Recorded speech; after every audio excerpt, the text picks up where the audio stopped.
জীবন এক অদ্ভুত যুদ্ধ। যত বড় হবেন তত বেশি করে এই সত্যটা টের পাবেন। এই যুদ্ধ আবার ফেয়ারও না। চোখের সামনে দেখবেন কেউ অসাধারণ ব্রেন নিয়ে জন্মেছে, পরীক্ষার আগের রাতে বইয়ের পাতা উল্টিয়ে ফাটাফাটি রেজাল্ট করছে, আর আপনি দিনের পর দিন পাগলের মতো পড়ছেন, কিন্তু লাভ হচ্ছে না। এর মাঝে দেখবেন অর্থ প্রাচুর্যে ভরা পরিবারে কারো কারো জন্ম, কোনো কিছুর অভাব নেই তার, আর আপনার সেমিস্টার ফি জোগাড় করতে গিয়ে আপনার বাবার ঘাম ছুটে যায়।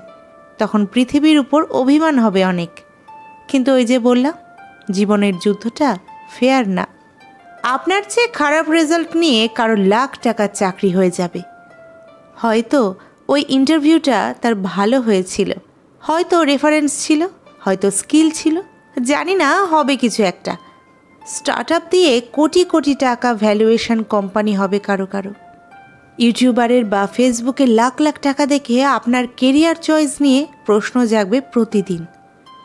কারো কারো বছরে বছরে প্রমোশন হবে, কেউ কেউ নিউ ইয়র্কে পিএইচডি শেষ করে লাইভ ইভেন্ট দেবে।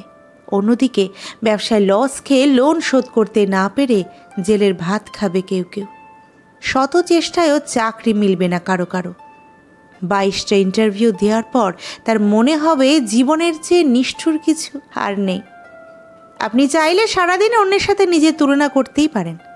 জীবন যুদ্ধে যে এগিয়ে গেল তার কথা ভাবলে আফসোস ছাড়া কিছুই হবে না। হিসাব মিলাতে পারবেন না আপনি।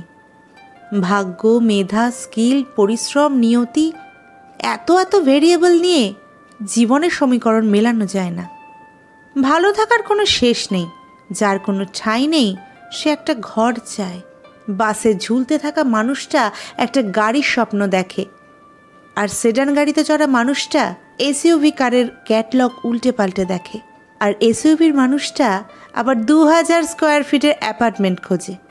ভালো থাকার যুদ্ধটা এইরকমই, একটা সীমাহীন অসম দৌড় প্রতিযোগিতা, যার কোনো ফিনিশিং লাইন নেই, শুধুই ছুটতে থাকা, ছুটতেই থাকা, প্রতিদিন, প্রতি মুহূর্ত।